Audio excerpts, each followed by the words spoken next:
much. How's everyone feeling? Great, because I'm about to change that. No, I'm kidding. I'm going to be gentle. So I'm here to talk to you guys about, see, there we go. Step number one, I said you guys, not inclusive language. But I'm here to talk to everyone about inclusivity and social responsibility. So I'm going to preface this by saying these are actually two separate topics, two separate massive topics that really warrant their own presentations, but they do share some overlap. So I am going to kind of do this as a sort of introductory course. So first things first, inclusivity. I have a thing for definitions. I was a nerd who used to read dictionaries for fun as a kid. Don't ask questions, total winner. So inclusivity is the practice or policy of including people who might otherwise be excluded or marginalized, such as those who have physical or mental disabilities and members of minority groups. So a lot of us have been to co-living spaces. How many of you that have been to co-living spaces have been to one that had an elevator or even a wheelchair access ramp? Can I see a show of hands? I see 3.5 hands, maybe, 3 hands for sure. And how many of you put thought into whether or not the next country you plan to nomad in maybe has some policy that maybe bans or discriminates against people of the LGBTQ community? How many of you take that into consideration? More hands, awesome, that's great. And let's think about the majority of travel-related blogs and websites and Instagram pages that we come across. And how often do you see people of color featured? And I don't mean like this. For those of you who don't know, this is Savior Barbie. I recommend that you follow her on Instagram. She is the absolute best at being the absolute worst. And it is a parody account. There's an accompanying Facebook page, and basically what she does is she travels through the country of Africa, doing all sorts of amazing things like introducing orphans to Coca-Cola and essentials like that. So we're going to explore a few more of these concepts a little bit more in depth. Obviously, inclusivity is a lot larger than just those 3 examples. But we're going to keep it, kind of keep it limited for now for the purposes of this presentation. So while this conference in particular is very inclusive, generally speaking, the digital nomad space has quite a bit of work to do overall. And here is why it's important for us to talk about this as digital nomads. We as digital nomads are privileged. And people hear privileged and they kind of shut down. I think a lot of people think of white privilege and they're like, ugh. But privilege itself is not a bad word. It is, it is what it is. It's not an offensive word. So some of us might be more privileged than others because of our race, because of our economic backgrounds, because of our education level. A lot of us have passport privilege. We can travel to countries without having difficulties in obtaining visas, which is not something that everyone can do. And the fact that all of us are able to travel, regardless of visa access or not, the fact that we have jobs that allow for us to travel is a privilege in and of itself. So I want to explore this concept a little bit more. How many of you have run into other digital nomads during your travels that maybe had a physical disability or a mobility impairment? Great, there's like 10 hands? Great.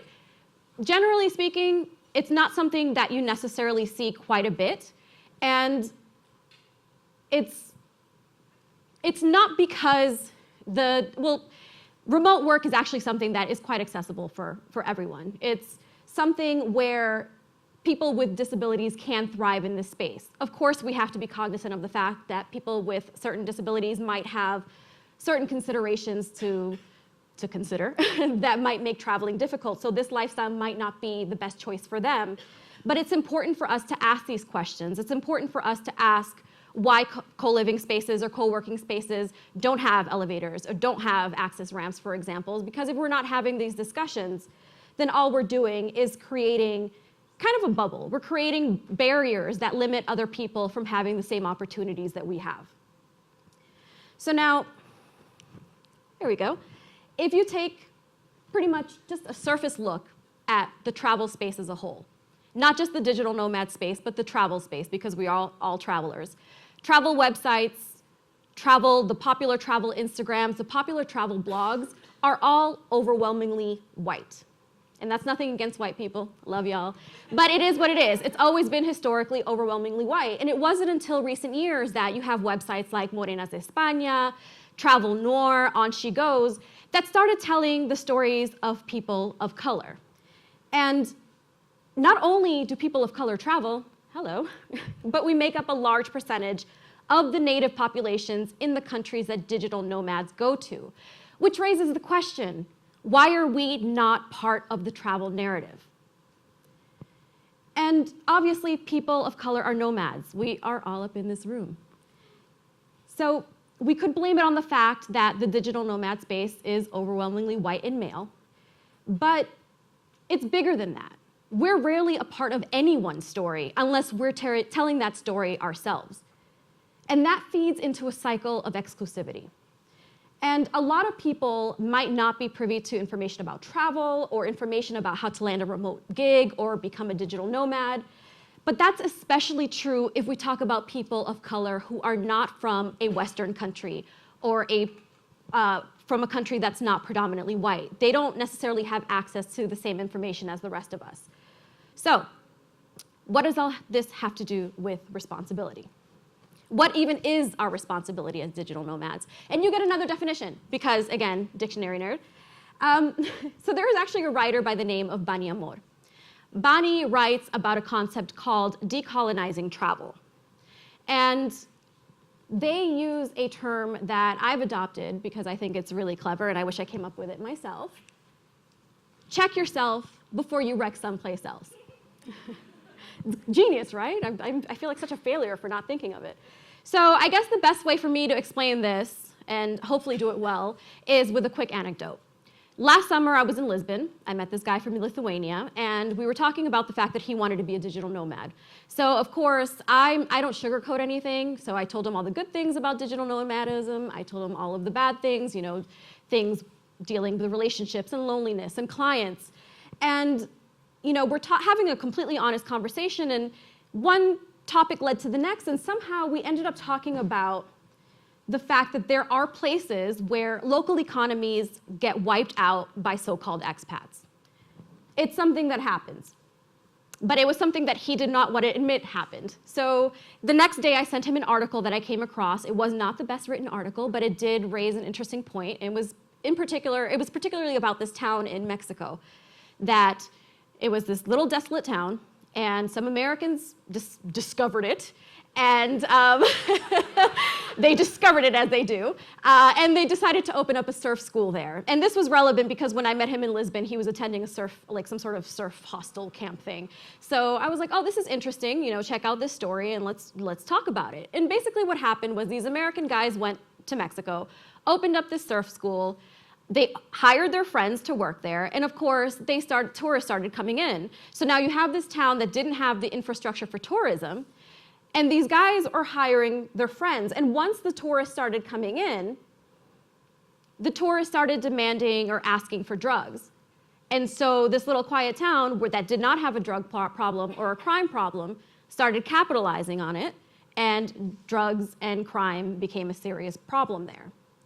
And we're talking about this, and this guy, once again, continues insisting, like, no, it's always good when someone comes in and opens up a surf school in Mexico, because there's nothing else going on there, he's making money, money's great.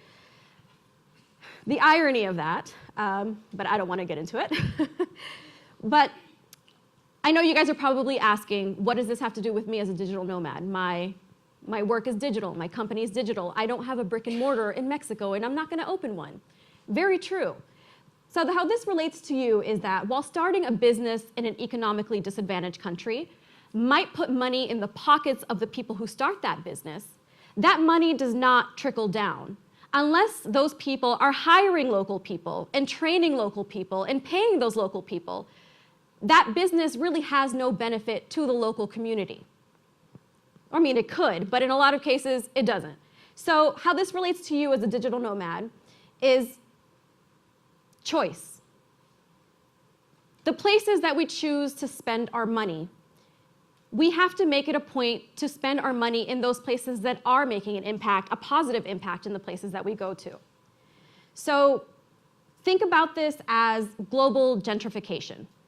It's pretty common when you think of humanitarian work, where they'll hire untrained teachers from the US or from the UK to go work somewhere else instead of hiring local people who could benefit from that work and from that money.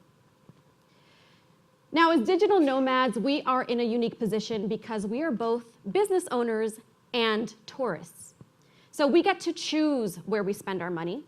We can choose out of a co-working space that's owned by a foreigner that caters only to foreigners, or you can do some research and try to find one that also caters to local people, for example, by offering a price point that is accessible for those local people.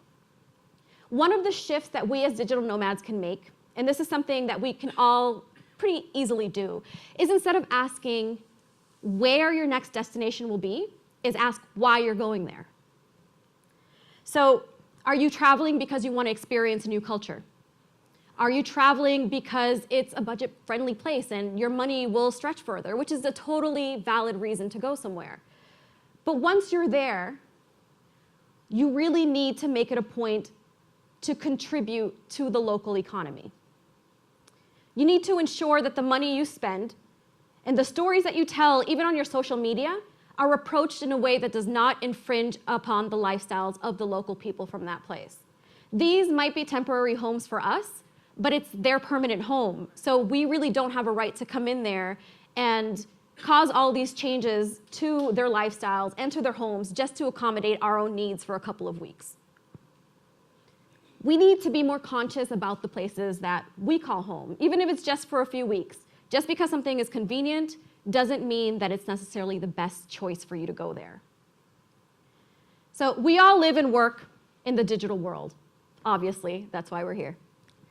That means that we have access to more information than ever. We have access to more freedom of choice than ever. We can choose to look at what has worked in the past and what hasn't worked. And we can look within the digital nomad space to see that there is an era of inaccessibility and there is a stark divide between digital nomads and local people when we travel. We can actually turn to history and see the effects that colonizers have had on different locations, and we have the ability to mitigate the worst of it. So yes, we owe it to ourselves to live our best lives and all that fun stuff, but we really need to do it in a way that builds others up while not contributing to elitist systems of oppression. So, fun chat, isn't it? What are some of the things that we can all do to be more conscious in the digital nomad space? Come on, slide. Oh, there's Save Your Barbie again. Don't be like her, number one. So I already touched on the most important one. Ask why. Why are you choosing your next destination? Why are you choosing a co-working space over a smaller, locally owned cafe? Ask why until you're satisfied with your answers, because this has nothing to do with me. Just ask why until you get to a point where you're happy with the decisions you're making. If you have a website, for example, think about your audience. Are you only trying to reach people that are already digital nomads, or are you trying to reach an entirely new audience? If so, I'm going to get salesy with you. Think about your sales funnel and the price point of your products. There are single parents out there, and there are people that are from less economically privileged backgrounds than we are who might be interested in being digital nomads, but they can't access the information that we're putting out there. Include people of color and people from the LGBTQ community in your marketing and in your content. It's important to represent the diverse perspectives of individuals within the travel space. If you visit a co-living or a co-working space, offer up to do a skill share that is open to the local community, not just to the people that are paying to use that space. Really try to get involved in whatever way you can to create accessibility and to disseminate information to people outside of the people that you see every single day. And frequent local businesses more often, from restaurants to city tours. Try to know where the money that you're spending is going. And one last thing, my time is up. And this is definitely like a personal pet peeve of mine, but I'm gonna put it on you guys so you can at least marinate on it for a while. Let's do away with the term expat. Immigrants are immigrants, migrants are migrants. it's really kind of ridiculous that certain groups of people, because of where they come from or because of how much money they have, get to have a fancy title, whereas other people who are doing the same exact thing don't get to share in that same kind of privileged title. And that is it. My time is up. Thank you so much for sitting through this.